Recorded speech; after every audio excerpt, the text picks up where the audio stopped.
Hello everyone, आप सभी का स्वागत करती हूँ मैं अपने यूट्यूब चैनल पीएससी के अड्डा पे, जहाँ पे हम सॉल्व कर रहे हैं भारतीय इतिहास का ऐतिहासिक स्रोत, जो कि लेसन नंबर 2 है। इसमें कुल 80 क्वेश्चन दिए हैं, जिसे हम एमसीक्यू के थ्रू सॉल्व करेंगे।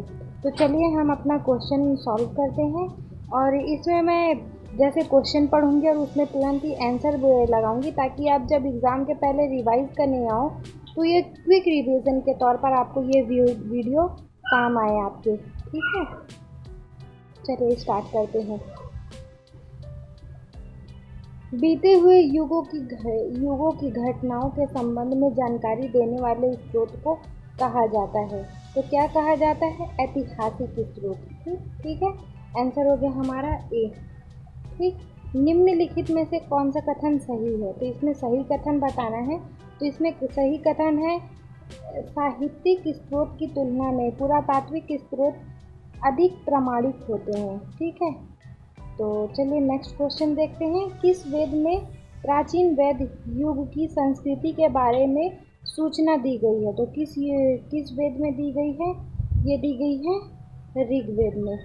ठीक है, चलिए नेक्स्ट क्वेश्चन क्या है हमारा? निम्न में से कौन सा ग्रंथ श्रुति ग्रंथ का अंग नहीं माना जाता? तो कौन सा अंग नहीं माना जाता? यह है पुराण। नेक्स्ट क्वेश्चन है हमारा, निम्न में से कौन सा ग्रंथ यह दावा करता है जो उस ग्रंथ में है वह विश्व में है, जो उस ग्रंथ में नहीं है वह विश्व में अलभ्य है? तो ये किस में बोला जाता है? महाभारत में। ठीक, हमारा त्रिपिटक ग्रंथ है। तो ये ग्रंथ है, किनका है ग्रंथ? ये बौद्ध का। ठीक है, चलिए नेक्स्ट क्वेश्चन है हमारा, जातक किसका ग्रंथ है? ठीक है, तो ये जातक किनका है ग्रंथ? ये है बौद्ध का। नेक्स्ट क्वेश्चन है हमारा, क्या है? मिलिंद पन्ह, मिलिंद के प्रश्न राजा मिलिंद और किस बौद्ध भिक्षु के मध्य संवाद के रूप में है? तो किनके मध्य संवाद के रूप में है? ये है एक नागसेन के। ठीक, चलिए अगला क्वेश्चन देखते हैं। तो अगला क्वेश्चन है हमारा, निम्न में से किसकी तुलना मैकियावेली के प्रिंस से की जाती है? तो किसकी तुलना मैकियावेली के प्रिंस से की जाती है? तो कौटिल्य का अर्थशास्त्र का।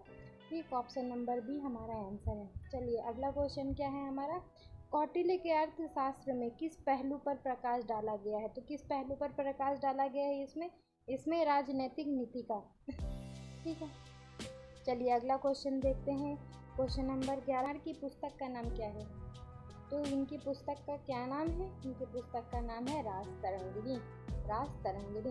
अगला क्वेश्चन क्या है, अष्ट अध्यायी किसके द्वारा लिखी गई है? तो ये किनके द्वारा लिखी गई है? ये लिखी गई है पर्णी के द्वारा। चलिए अगला क्वेश्चन देखते हैं, महाभाष्य के रचनाकार का नाम क्या है? तो इनके रचनाकार का क्या नाम है? इनके पतंजलि।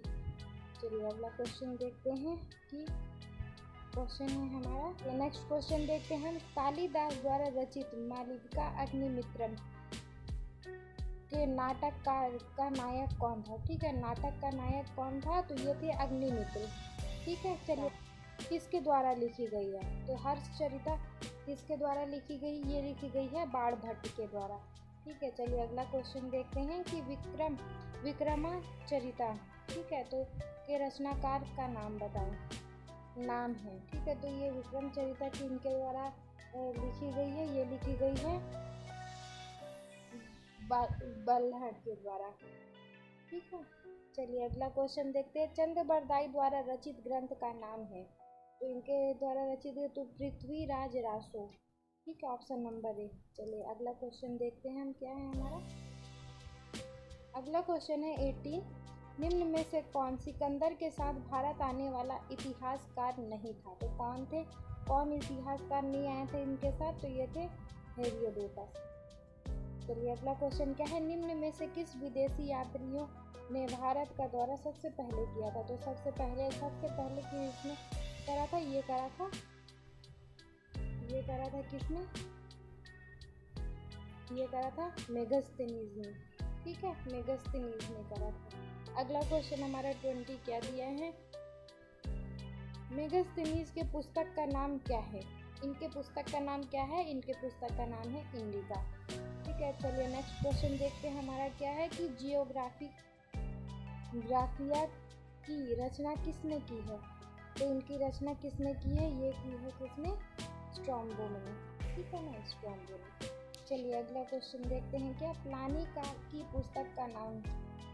तो इनके पुस्तक का क्या नाम है? इनके पुस्तक का नाम है नेचुरल हिस्टोरिया, ठीक है। चलिए अगला क्वेश्चन देखते हैं। पेरिप्लस ऑफ एरिथ्रियन सी की रचना किसने की है? तो ये किसने की है? ये की है अज्ञात नाम यूनानी लेखक ने, ठीक है।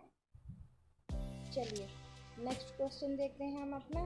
फाहियान कहाँ का निवासी था? तो वो कहाँ का निवासी था? वो चीन का निवासी था। नेक्स्ट क्वेश्चन क्या है? फाहियान किसके शासनकाल में भारत आया था? तो फाहियान किसके शासनकाल में भारत आया था? वो आया था चंद्रगुप्त द्वितीय के, ठीक। नेक्स्ट क्वेश्चन, हर्षवर्धन के समय में कौन सा चीनी यात्री भारत आया था? तो हर्षवर्धन किसके काल में आया था? ह्वेनसांग के काल में आया था। नेक्स्ट क्वेश्चन देखते हैं। नेक्स्ट क्वेश्चन है 19वीं शताब्दी में भारत आए अरबी यात्री सुलेमान ने किस साम्राज्य को रुहम हम कहकर संबोधित किया? तो किसको कहकर संबोधित किया था उसने पाल को बोला था, ठीक है। चलिए अगला क्वेश्चन देखते हैं कि किसके शासनकाल में इतिहासकार था? तो ये किसके शासनकाल में था? ये था महमूद गजनबी के, ठीक है। चलिए अगला क्वेश्चन देखते हैं। क्या है कि 29 यात्री इब्न बतूते कहाँ से आया था? तो कहाँ से आया था? ये आया था मोरक्को से, ठीक है। नेक्स्ट क्वेश्चन है हमारा, दक्षिण अफ्रीकी यात्री इब्न बतूता किसके शासनकाल में भारत आया था? तो ये किसके शासनकाल में आया था? ये आया था मोहम्मद बिन तुगलक के काल में आया था, ठीक है। चलिए क्या है 31वां है, फारस के सुल्तान मिर्जा शाहरुख के राजदूत अब्दुल रज्जाक ने किस विजयनगर साम्राज्य के शासनकाल में विजयनगर की यात्रा की? ठीक है, तो किसके काल में किया था इन्होंने यात्रा यहाँ विजयनगर की? तो ये किया था उन्होंने देवराय द्वितीय के, ठीक है। तो आगे बढ़ते हैं। भारतीय पुरातत्व सर्वेक्षण की स्थापना कब हुई थी? तो ये हुई थी कब? 1816 ईस्वी में, ठीक है। चलिए नेक्स्ट क्वेश्चन देखते हैं। क्या है हमारा, भारतीय पुरातत्व के जनक किसे कहा जाता है? तो ये किसे कहा जाता है? ये अलेक्जेंडर कनिंघम को कहा जाता है। चलिए नेक्स्ट क्वेश्चन है हमारा क्या 34वां क्या है, निम्न विद्वानों में हड़प्पा सभ्यता का सर्वप्रथम खोजकर्ता कौन था? तो खोजकर्ता कौन था हड़प्पा सभ्यता का सर्वप्रथम? ये थे दयाराम साहनी, ठीक है। चलिए नेक्स्ट क्वेश्चन देखते हैं हम अपना 35 है, हड़प्पा सभ्यता की खोज किस वर्ष हुई थी? तो उनकी किस वर्ष हुई थी हड़प्पा सभ्यता की खोज? ये हुई थी 1921 में।